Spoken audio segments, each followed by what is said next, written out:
오늘은 창세기 13장 14절에서 18절을 보도록 하겠습니다. 헤브론 마물의 상수리 나무. 기근을 피하여 애굽으로 내려갔던 아브라함은 사라의 일로 인하여 하나님에 대하여 아는 믿음을 가진 자가 되었고, 많은 재물을 얻어 처음으로 제단을 쌓은 곳으로 돌아오게 됩니다. 그 후에 서로의 소유가 많아지므로 다툼이 일어나자 롯에게 먼저 선택권을 주고 롯과 헤어지게 됩니다. 롯은 눈으로 보기에 에덴 동산 같은 소돔과 고모라 지역을 택하여 떠나게 됩니다. 하나님의 백성들은 육적인 눈으로 보기에 좋은 것을 택하는 것이 아니라 영적인 마음의 눈으로 보아 풍족한 곳을, 곧 천국을 택하여야 하는 것입니다.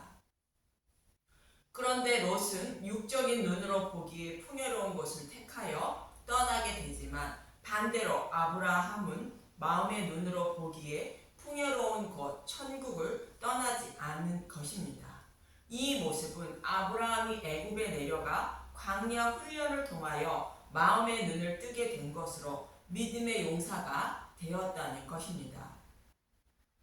그렇다면 아브라함은 어떤 곳에 머물게 되는지 본문 14절부터 보도록 하겠습니다. 창세기 13장 14절. 아브라함이 헤브론으로 옮기다. 롯이 아브라함을 떠난 후에 여호와께서 아브라함에게 이르시되, 너는 눈을 들어 너 있는 곳에서 북쪽과 남쪽 그리고 동쪽과 서쪽을 바라보라. 보이는 땅을 내가 너와 내 자손에게 주리니 영원히 이르리라. 내가 내 자손이 땅의 티끌 같게 하리니 사람이 땅의 티끌을 능히 셀 수 있을진데 내 자손도 세리라. 너는 일어나 그 땅을 종과 행으로 두루 다녀보라. 내가 그것을 내게 주리라.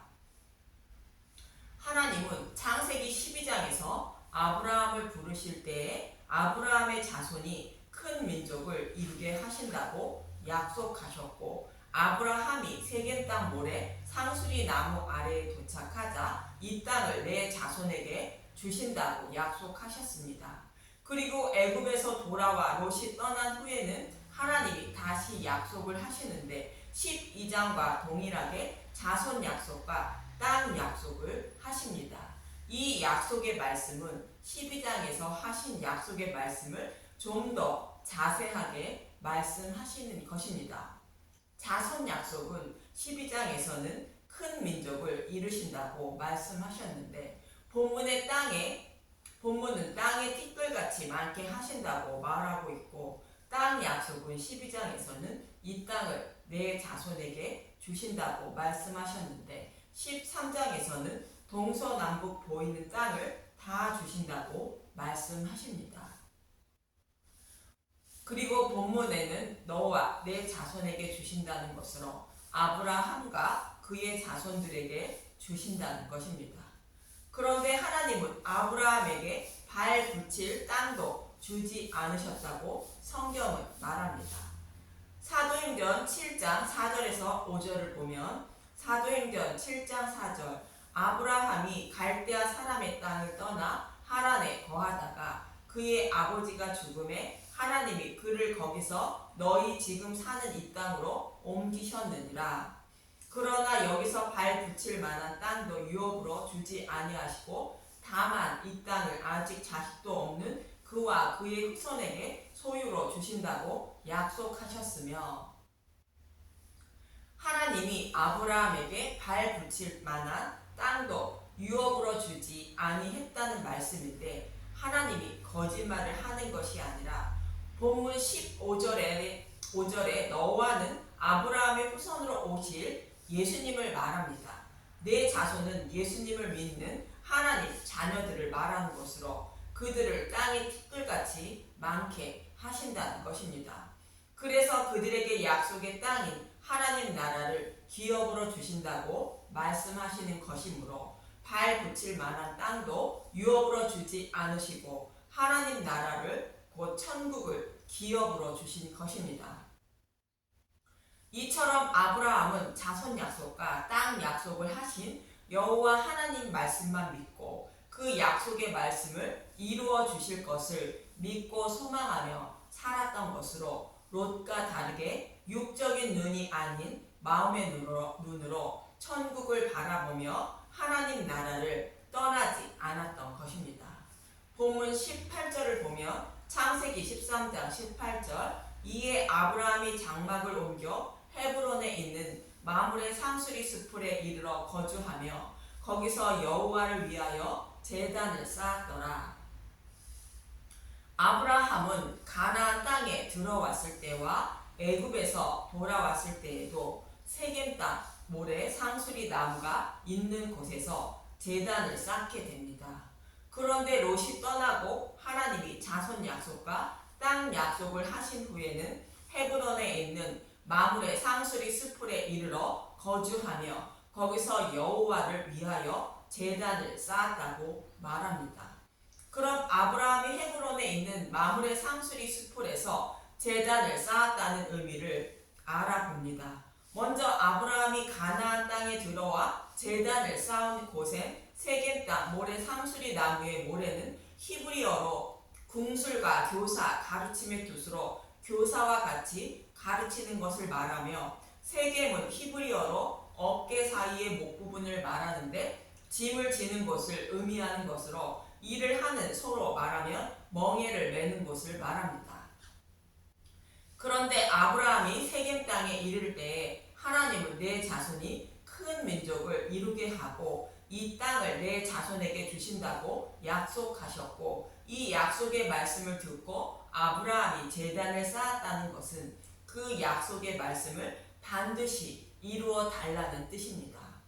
그리고 모래 상수리 나무는 우상을 섬기는 자들의 땅을 말합니다. 아브라함의 후손으로 오실 메시아가 사탄의 머리를 밟고 승리하셔서 이 약속을 반드시 이루어 달라는 뜻으로 제단을 쌓은 것입니다.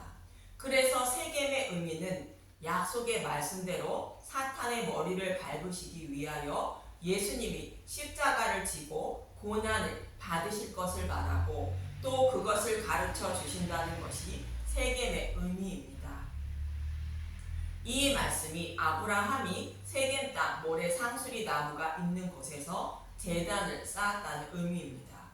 그럼 아브라함이 헤브론에 있는 마므레 상수리 숲을에서 제단을 쌓았다고 하는데 먼저 헤브론은 단체, 주문, 진언자, 자기 의견을 말하는 자, 무리라는 뜻을 가진 헤베르라는 단어에서 유래된 단어로 교제의 자리라는 하나님과 사귀는 자리라는 뜻을 가지고 있습니다. 마므레는 배반하다, 채찍질하다, 때리다라는 뜻을 가진 마라라는 히브리어에서 유래된 단어로 활력 있다는 뜻을 가진 강장한에 힘이 있고 활기찬 뜻이 있는 마므레라는 단어입니다.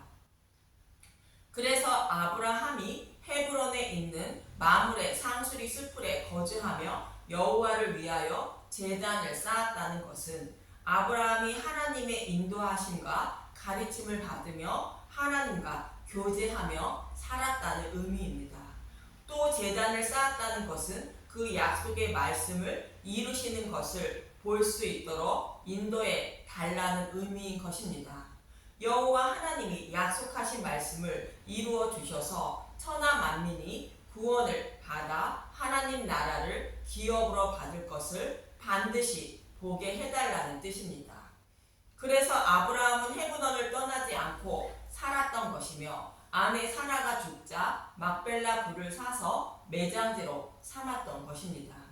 창세기 23장 17절에서 19절을 보면 창세기 23장 17절 마므레 앞 막벨라에 있는 에브론의 밭 곧 그 밭에 거기에 속한 굴과 그 밭과 그 주위에 들린 모든 나무가 성문에 들어온 모든 헷 족속이 보는 데서 아브라함의 소유로 확정된지라. 그 후에 아브라함이 그 아내 사라를 가나안 땅 마므레 앞 막벨라 밭 굴에 장사하였더라. 마므레는 곧 헤브론이라. 아브라함은 밭이 딸린 막벨라 굴을 사서 사라를 매장하고 자신도 그 굴에 매장하게 됩니다. 아브라함은 죽어서까지 하나님이 약속하신 말씀을 이루어 주시는 것을 보고야 말겠다는 신앙을 가진 사람임을 말해주는 것입니다. 그런 사람을 장사하려면 굴만 있으면 되는데 밭이 딸린 굴을 왜 산 것일까? 요한복음 12장 24절을 보도록 하겠습니다. 요한복음 12장 24절 내가 진실로 진실로 너희에게 이르노니 한 알의 밀이 땅에 떨어져 죽지 아니하면 한 알 그대로 있고 죽으면 많은 열매를 맺느니라. 예수님은 죽은 나사로를 살리는 모습을 통하여 예수님이 죽으시고 부활하실 것을 말씀하시고 예수님이 죽으시고 부활하심으로 죽은 나사로를 살리는 것처럼 저와 여러분을 생명으로 부활하게 하실 것임을 말씀하고 있는 문맥입니다. 그래서 예수님이 한 알의 밀이 되어 밭에 떨어져 죽어 새싹이 나고 곧 부활하여야 많은 열매를 맺는다고 말씀하시는 것입니다. 아브라함의 이 모습을 보고 싶다는 의미로 밭이 딸린 굴을 산 것이며 또 아브라함은 이 모습을 멀리서 바라보며 이삭을 모리아 산에 바친 것입니다.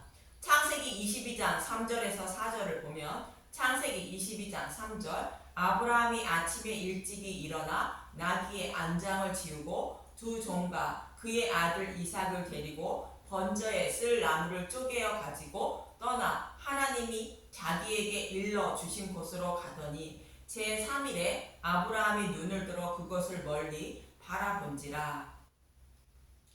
제3일은 예수님이 죽으시고 부활하신 날을 말하는 것으로 예수님이 이 일을 이루어 주시려면 이삭을 번제로 드려도 하나님이 반드시 살리셔서 이삭의 후손으로 예수님을 보내주셔서 약속의 말씀을 이루어 주실 것을 믿고 이삭을 드린 것입니다.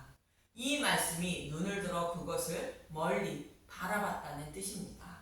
히브리서 11장 17절에서 19절을 보면 히브리서 11장 17절 아브라함은 시험을 받을 때 믿음으로 이삭을 드렸으니 그는 약속들을 받은 자로되 그 외아들을 드렸느니라. 그에게 이미 말씀하시기를 내 자손이라 칭할 자는 이삭으로 말미암느니라 하셨으니 그가 하나님이 능히 이삭을 죽은 자 가운데서 다시 살리실 줄을 생각한지라. 비유컨대 그를 죽은 자 가운데서 도로 받은 것이니라. 이삭의 후손으로 메시아를 보내주셔서 사탄의 머리를 밟고 천하 만민을 구원하신다고 약속하셨으니 이삭을 번제로 드려도 약속하신 말씀을 이루시기 위해서는 하나님은 죽은 이삭을 반드시 살리실 것을 믿고 이삭을 드렸다는 것입니다. 또 아브라함만 헤브론에 거주한 것이 아니라 다윗도 왕이 되어 7년 반 동안 헤브론에서 유다를 다스리게 됩니다. 사무엘하 5장 3절에서 5절을 보도록 하겠습니다. 사무엘하 5장 3절 이에 이스라엘 모든 장로가 헤브론에 이르러 왕에게 나아오매 다윗 왕이 헤브론에서 여호와 앞에 그들과 언약을 맺음에 그들이 다윗에게 기름을 부어 이스라엘 왕으로 삼으니라. 다윗이 나이가 30세에 왕위에 올라 40년 동안 다스렸으되 헤브론에서 7년 6개월 동안 유다를 다스렸고 예루살렘에서 33년 동안 온 이스라엘과 유다를 다스렸더라. 다윗을 쫓던 사울이 죽자 이스라엘 백성들은 다윗을 이스라엘 왕으로 삼게 됩니다. 이 모습은 예수님이 고난과 고통을 받으시며 죽으시고 부활하신 모습을 말하며 죽으시고 부활하신 예수님을 하나님 백성들이 왕으로 삼는 모습을 그리고 있는 것입니다. 예수님이 죽으시고 부활하신 모습이 다윗이 헤브론에서 7년 반 동안 유다를 다스린 모습으로 말하고 있는 것입니다. 7년 반은 안식일 이튿날을 말하는 것으로 예수님이 죽으시고 부활하신 날을 상징합니다. 예수님이 죽으시고 부활하심으로 사탄의 머리를 밟게 된 것입니다. 사탄의 머리를 밟으신 예수님의 모습을 다윗이 처음으로 예루살렘 성을 곧 시온성을 정복하는 모습을 통하여 말씀하고 있는 것입니다.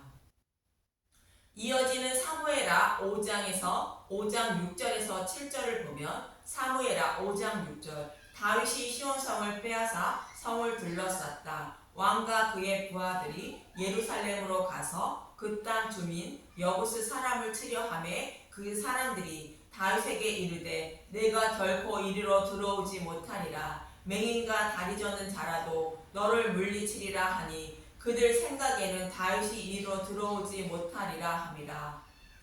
다윗이 시온 산성을 빼앗았으니 이는 다윗 성이더라.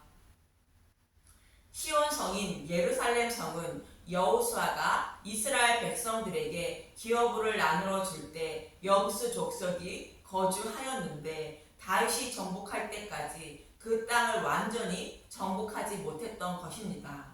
여호수아 15장 63절 예루살렘 주민 여부스 족속을 유다 자손이 쫓아내지 못하였으므로 여부스 족속이 오늘까지 유다 자손과 함께 예루살렘에 거주하니라.